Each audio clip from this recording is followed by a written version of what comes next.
So for me, just listening, the key issue here is Mr. Ayres mentioned the fact you had various meetings in 2022, which he didn't think were minuted, but he has got the agenda for those meetings. Now, have you got the minutes for those meetings? In my experience of government, Mr. Pocklington, most things are minuted to the nth degree. So did your department not minute those meetings? I don't have any more information to give the committee on that. We gave all the paperwork that we have to the NAO, but I think I've already committed to double check what the record shows about those. I think our committee would like to see whatever minutes you have got. It would be unprofessional and in my view, irregular not to have minutes of meetings which are held. So I think we should see those, Chairman.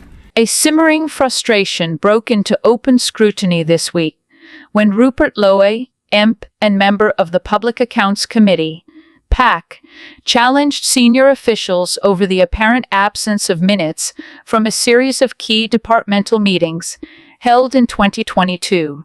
The exchange illuminated deepening concerns about transparency and record-keeping at the heart of government. During questioning, Lowe zeroed in on remarks made earlier by a witness, identified as Mr. Ayres, who noted that several meetings from 2022 were believed not to have been minuted. That claim appeared to clash with the fact that agendas for those same meetings were now available.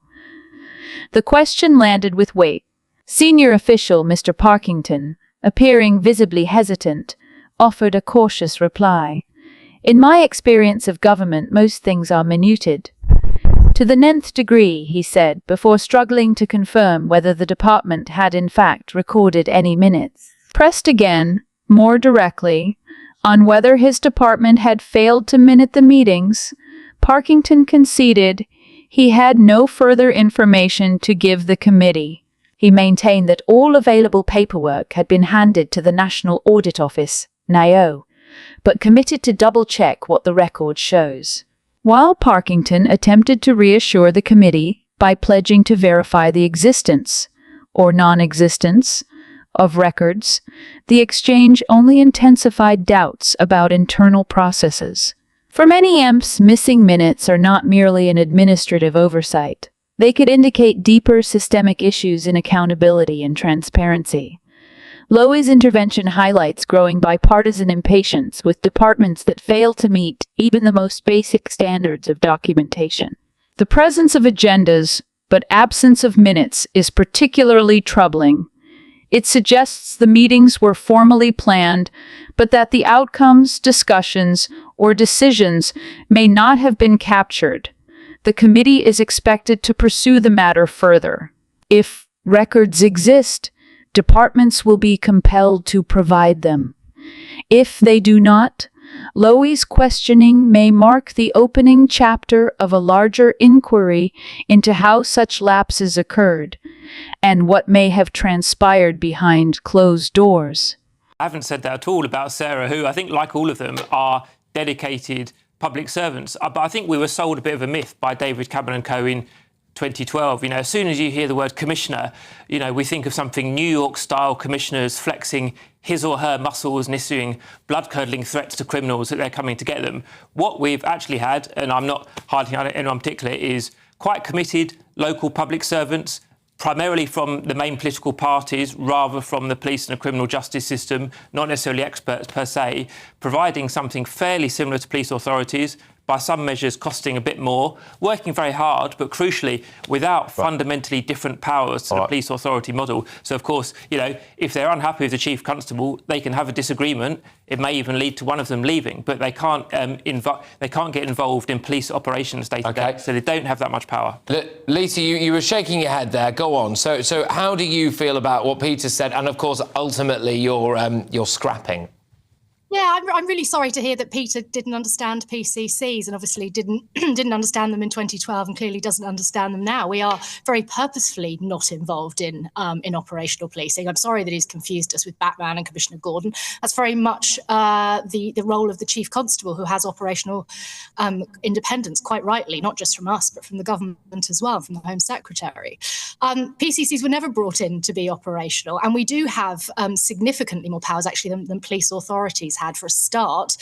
We can commission, which police authorities did not. I mean, they're one of the most important roles that I carry out as Surrey's Police and Crime Commissioner, and actually every Police and Crime Commissioner. The thing that I will keep doing, and I know Police and Crime Commissioners across the country, despite today's announcement, will keep doing right up until we stop doing it, is making sure that we are there for our communities. This is a really, really sad day for the most vulnerable people in our communities, for our victims, because that's actually what PCCs are there to do. We are the victim's voice, as well as, yes, holding the Chief Constable to account.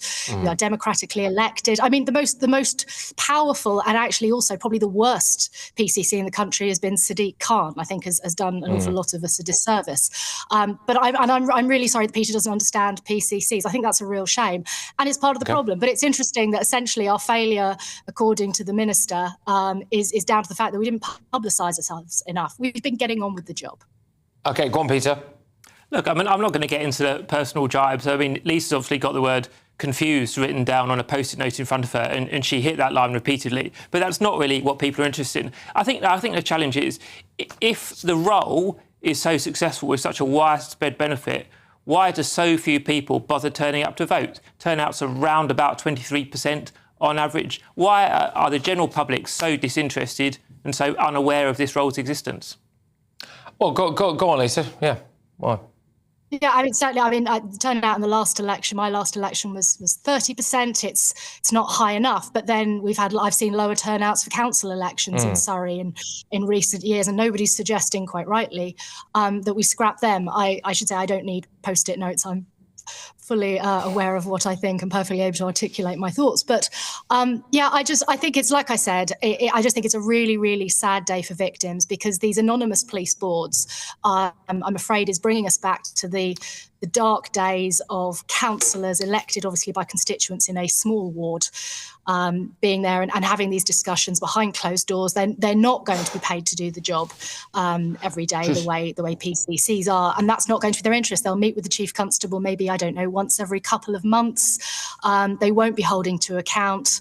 Like I said, I think it's a really sad day for our communities and for our vulnerable people. OK, all right. Well, look, Lisa, can I just ask you very, very quickly? Sorry about this, but it's going to have to be quite tight. So, with respect, what is it that police and crime commissioners actually do? Because a lot of my viewers and listeners at home right now might be like, well, they know they've got one, but they're not always entirely sure what they do. So, go on. So according to the legislation, we are responsible for the totality of policing in our policing areas. So that's basically everything that's not operational. So it's all of the money, it's the estate, it's holding the Chief Constable to account, it's raising council tax in our areas, and we're held democratically accountable for that. Police authorities will presumably have some of these powers, but without having any democratic accountability for it. OK, Peter, final word to you, just quickly then. You know, there is a concern that this is part of a bigger plan by Labour to actually do away with some of the more local county police forces and do these larger regional police forces, which, of course, has, I think, largely failed in Scotland. They're following a failed model. Would you agree with that? Yeah, I don't know about Scotland, but yeah, you're right. There is one Police Scotland where there used to be Grampian Police and Highland Police and Lothian Police and so on and so on. And I certainly wouldn't want to see that model introduced in England. I think perhaps Lisa's answer summed it up really. It was quite, a process answer. She was right. She described the job, but she didn't really describe the successes of the role. And I think many of us, are still unclear what the successes of the role are. And obviously we're going through local government reorganisation in England much more widely. Sadly, that kind of happens every generation anyway. Oh, all right. Clearly, no one's going to agree here, are they? But it's had for a reason. So look, I'll email Peter separately with the successes. OK. Yeah. OK. Well, there you go.